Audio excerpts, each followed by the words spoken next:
and Kayla, and we're back. We are. Today we're going to do a video about a topic that both Andy and I can get pretty heated up about because we're very passionate about it.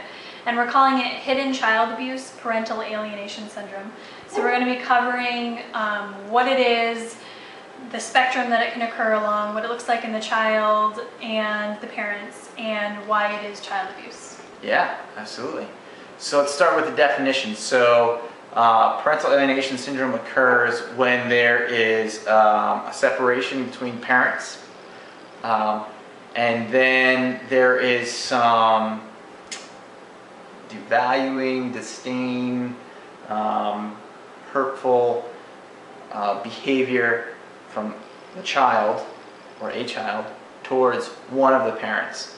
And that devaluing, degrading behavior occurs as a result of brainwashing or programming, whether that's intended or unintended, from the other parent. So there's one parent that will intentionally, unintentionally set things up so that the child is programmed to behave in this devaluing, degrading way towards the other parent. Right. And it can occur along a spectrum. So there's mild, moderate, and severe parental alienation. So mild is if a parent unknowingly is alienating the other parent, but if it's brought to their attention, they're willing to make a change in their behavior. It becomes moderate if they're actively doing it repeatedly, if they're triggered and they lose control and they're ranting or alienating this other parent. But the difference is when they're calm, they are not willing to admit that they had done anything wrong and they repeatedly do it. It becomes severe when a parent becomes so obsessed or committed to this negative campaign of the other parent to the point where they're destroying the child's relationship with the other parent. Right, absolutely. And so some symptoms in the child, some things to look for or see in the child is going to be that degrading, devaluing, negative behaviors or foul language or oppositional behavior towards that other parent simply because it's that parent, and not have any remorse whatsoever for behaving that way. Yeah, another one is if a child is expressing a lot of anger or just outright hatred towards the other parent, and when they're asked about reasons why, their reasons are very weak or frivolous that doesn't make up for why they would have that level of hatred. Yep, absolutely. And that hatred or anger is one-sided. It's not I hate or I'm angry with this other parent and I love them. It is only I hate them and I'm angry with them. It's not two-sided. And also, lots of times they will use borrowed examples of interactions with the alienated parent and others, not themselves, of why they hate that parent. And to go along with that, they might develop this independent thinking, meaning that they might present it as it's an idea that they came up with themselves or it's their own feeling. And it might start with, no one told me to say this, but da-da-da-da-da. And then what they say doesn't sound like it's kid language or that it's coming from them. It sounds like it's repeated or it's parroted. They're parroting what they've heard from somebody else. Absolutely, yep. And there's also the child feels a need to protect the alienating parent. I think it's another big one. Yeah, and the animosity can spread to not just the parent, but anybody else who's in the parent's life, so their friends or their extended family. So they might all be ostracized simply because they're involved with that parent. Yep, exactly right. So now we're going to talk about what it looks like for adults, examples of the adult's alienating behavior. Absolutely. So one example would be if the alienating parent gives choices to the child that the child really doesn't have choices over. And what I mean by that is if the alienating parent says to the child, hey, do you want to go visit your other parent on this day that your court ordered to see this other parent? So that's not a fair choice to give that child, one, because it's not their choice, and two, it sets the other parent up to have a negative interaction. It does. So another alienating behavior is telling your child everything. So every dirty little detail of why you guys split up, or all the hurt and things that you've been through, and using your child as a therapist to help make you feel better, or help you try to figure out how to handle it. It's very inappropriate position to put your child in. Absolutely, exactly right. And always blaming the other parent in front of the child. That's another one. Yeah. So to go along with visitation, there could be the use of temptations to avoid the visitation. So it could be something like, hey, I know you're supposed to have this time with, mom or dad, but we're doing this really fun or really cool experience, and this is the only time we get to do it. So you might miss out on it if you go visit with the other parent. Right. Exactly right.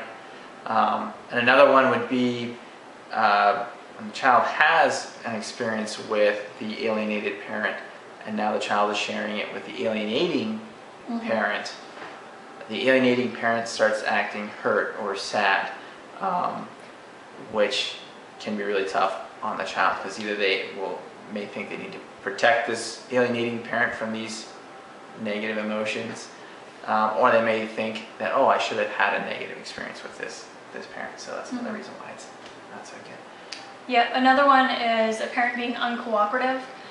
Whether that can play out is not following a visitation schedule that's been decided through custody, or it could also play out in other ways. It could be like sabotaging one parent's influence on the child, whether that's through positive experiences, or if they're trying to parent and have discipline and consequences for their child. The other parent who's doing the alienating might sabotage that.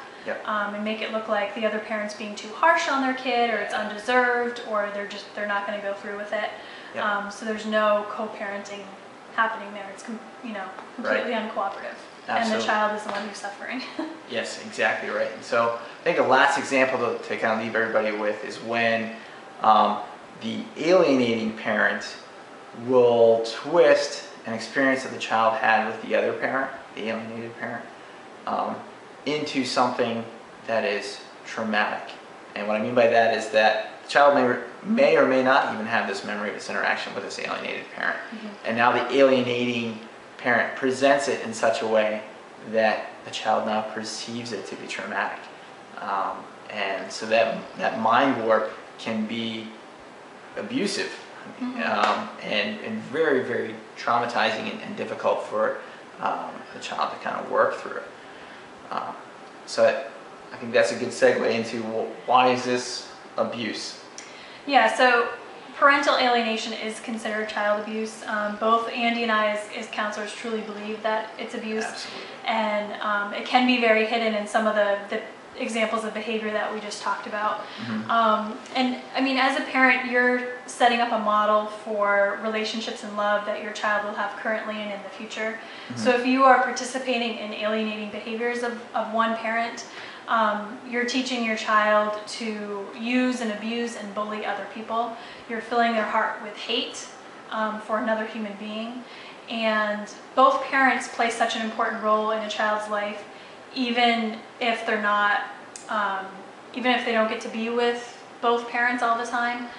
So if you're saying the other parent is bad, evil, or unworthy of love, then you're basically telling your child that a huge part of them is bad, evil, and unworthy of love. And that is child abuse. Absolutely, yep. And to go along with that as well, that invalidation of that child and their experiences and their love for their other parent is very, very abusive, to the point where the child can question their sanity to that extreme, and to distrust themselves, their thoughts and feelings. Exactly. So all of that can be very hurtful. Not to mention that traumatic example that I just gave just a second ago about twisting stuff around. So all of that is very traumatic and very damaging, very hurtful towards a child, and so that's why I think that's so abusive. So is there anything else that we should leave the folks with? Yeah, I do want to say that below the video in the description, we're going to have links to articles and websites where we pulled some of the information that we shared with you today, as well as some support group type things of parents who are going through or have gone through this. So if you recognize some of these signs in your own life, or somebody who is, you can share this stuff with them to get the ball rolling to figure out what you can do about it. Absolutely. Excellent. So as always, this may not apply to you, it may not fit in your life, but if it does, work what works for you. and leave the rest.